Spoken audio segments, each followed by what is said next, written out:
রোগী খুবই মুমূর্ষ অবস্থায় আছে, মৃত্যুর শেষ মুহূর্তে, আগ মুহূর্তে, তার জন্য আমাদের করণীয় কি?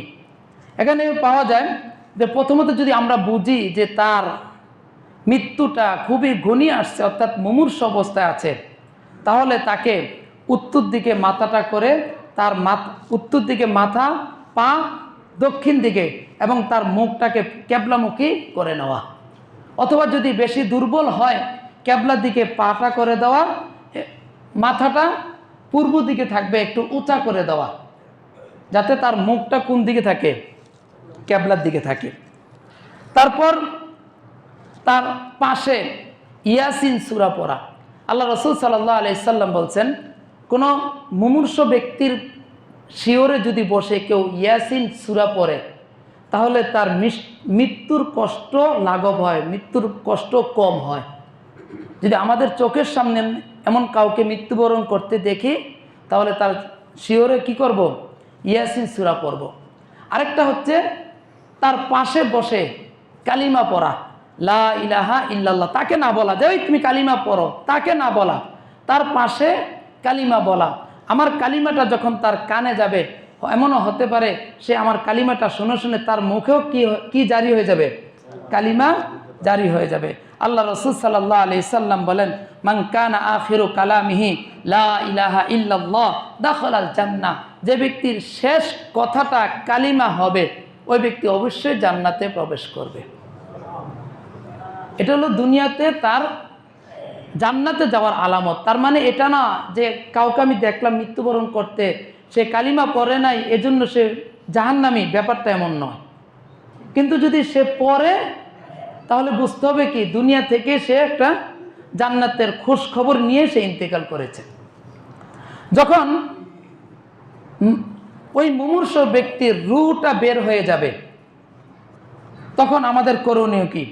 এক নম্বর হচ্ছে তার চোখগুলা বন্ধ করে দেওয়া, হাতের আঙ্গুল, হাতগুলা, পাগুলা সোজা করে দেওয়া, মুখটা বন্ধ করে দেওয়া, সম্ভব হলে থুতনি থেকে মাথা পর্যন্ত একটা রশি, দড়ি বা গামছা দিয়ে বেঁধে দেওয়া, যাতে মুখটা হা করে না থাকে। আর পেটের উপর একটা ভারী বস্তু দিয়ে দেওয়া, যাতে পেটটা ফুলে না যায়। ভারী বস্তু দিলে পেটটা কি থাকবে? চাপ থাকবে। কিন্তু যদি ভারী বস্তু না দেয়, তাহলে পেটটা ফুলে যাওয়ার সম্ভাবনা আছে। অনেক সময় বিভিন্ন রোগের কারণে যেটা হয়।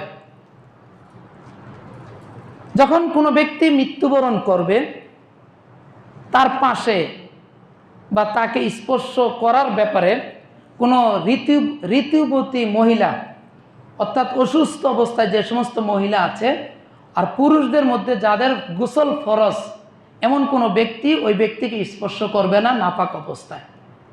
পবিত্র হওয়ার পর তাকে স্পর্শ করবে। আর আরেকটা ব্যাপার, সেটা হচ্ছে যে মৃত ব্যক্তিকে, পুরুষ হলে দেখা যায় যে দুনিয়ার মানে গ্রামের যত পুরুষ মহিলা আছে সবাই তাকে দেখতে যায়। আবার মহিলা মারা গেল, এই পুরুষরা পর্যন্ত তাকে দেখতে যায়।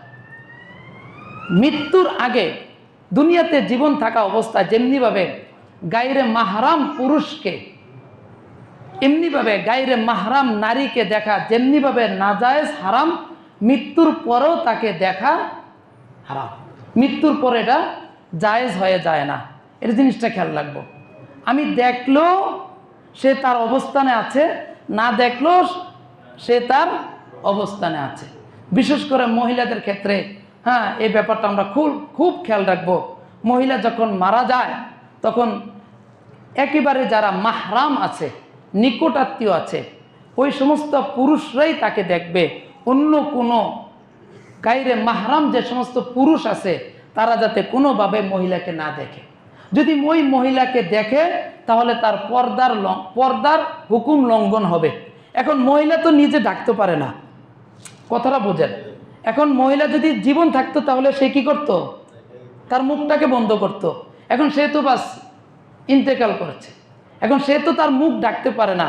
এখন আমি গিয়ে তার মুখটা দেখলাম, কিন্তু তার ইচ্ছা ছিল না যে আমার মুখটা কোনো পুরুষ দেখুক। এখন ওই মহিলার আওলাদ যারা আছে, নিকটাত্মীয় যারা আছে, ঘরের যারা আছে, এই গুনাহগারটা ঘরের তারা হবে। কারণ তারাই ওই মহিলাকে পর্দাহীন করে দিয়েছে।